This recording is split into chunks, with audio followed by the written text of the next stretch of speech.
Nabi dalam perjalanan, kemudian di situasi dini hari, sudah sholat malam dan seterusnya, Nabi minta Bilal berjaga. Riwayatnya sahih, Bilal kamu berjaga. Kata Bilal, saya ikut tidur ya Rasulullah, nanti saya bangunkan semua. Kata Nabi, kamu berjaga. Saya ikut tidur ya Rasulullah, baiklah kamu tidur, tapi sebelum subuh kamu bangun. Ya, kemudian bangunkan yang lain. Apa yang terjadi? Tiba-tiba mereka semua tertidur, termasuk Bilal. Tidur semuanya, bangun-bangun, sudah merasa matahari sudah menyengat ke pipinya. Pipi Nabi. Artinya pada saat itu, Nabi bangun sudah melewati batas sholat subuh. Batas yang tetap waktunya. Nah, apa yang paling menarik? Dua hal. Hal yang pertama, ketika bangun Nabi katakan, wailak ya Bilal, celaka kamu Bilal. Katanya kamu bangun, ternyata kamu ketiduran juga. Oke? Nah, lalu Nabi ajarkan, kalau kamu belum sanggup mengerjakan sesuatu, jangan memaksakan diri. Serahkan kepada yang lain lebih mampu, atau bermohonlah kekuatan kepada Allah. Ini pelajaran yang sangat penting. Tapi yang paling menarik, Nabi setelah itu minta kepada para sahabat untuk berwudu, kemudian Bilal mengumandangkan adzannya. Yang paling menarik setelah itu, Nabi tidak langsung mengerjakan sholat subuh, tapi mengerjakan 2 rakaat sebelum subuh ini dulu. Sebelum sholatnya. Bayangkan, saya mau katakan begini, lihat baik-baik. Bu, subuh yang dimaksudkan bukan waktu subuhnya, sebelum sholat fardunya. Sebelum dikerjakan sholat fardunya, diawali dengan sholat sunnah dulu 2 rakaat, masih dikerjakan. Nah, para ulama hadis mengatakan, kalau 2 rakaat ini tidak penting pada saat itu, mustahil dikerjakan. Pasti Nabi akan langsung kepada sholat subuhnya yang 2 rakaat. Menariknya, Bilal memberi isyarat, setelah itu sholat sunnah, setelah sholat sunnah kemudian qomat, baru ditunaikan sholat subuhnya. Ini menunjukkan keutamaan 2 rakaat sebelum subuh, itu jauh di atas sholat-sholat sunnah yang lainnya, bahkan yang mengiringi sholat fardu. Ada keutamaan khusus dibanding sholat-sholat yang lain. Jelas? Baik. 1. 2.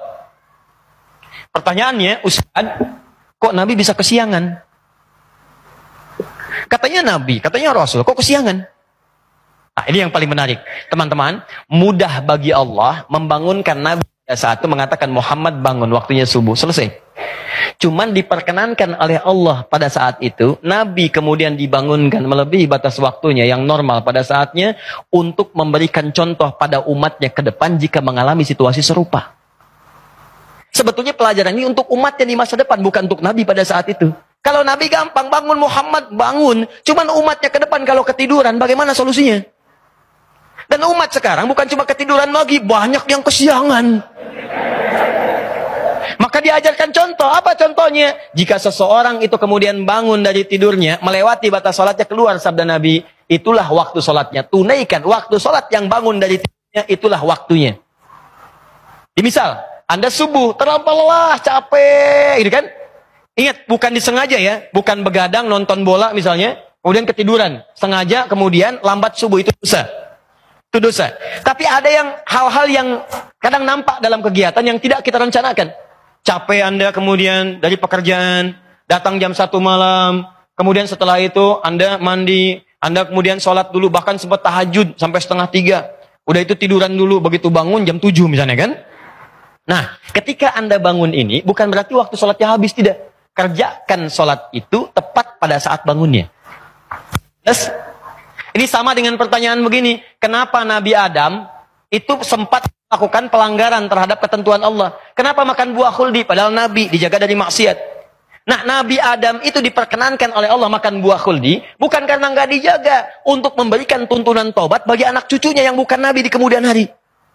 Makanya ketika beliau melakukan kesalahan itu, diperkenankan oleh Allah, turun kemudian ayat taubat. Quran surah kedua ayat 37.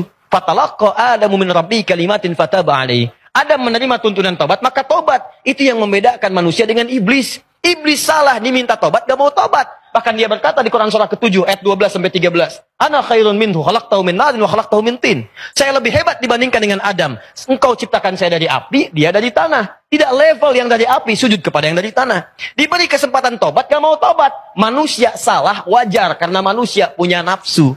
Yang tidak wajar itu kalau sudah salah, gak mau tobat. Jadi Anda mesti bedakan, Anda ini manusia apa iblis? Iblis itu salah, gak mau tobat. Anda salah, wajar, namanya manusia. Tapi kita itu punya kesempatan untuk kembali kepada kebaikan.